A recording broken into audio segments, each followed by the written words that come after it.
হচ্ছে গাছের খাবার, এগুলো এখন গাছের গোড়ায় গোড়ায় সব দেবো। এই দেখো আবার কত লঙ্কা ধরেছে গাছে, একবার তুলে নিয়েছি আবার হয়েছে। এই পাতাগুলো এখন দেব গাছের গোড়ায়।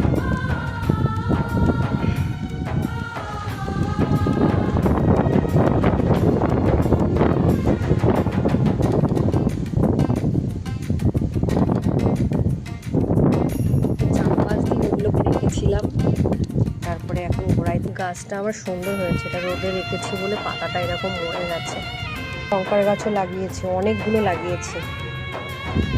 দেখো ফুলগুলো কি সুন্দর ফুটেছে, বৃষ্টিতে ফুলগুলোর গায়ে আঁচড় লেগেছে।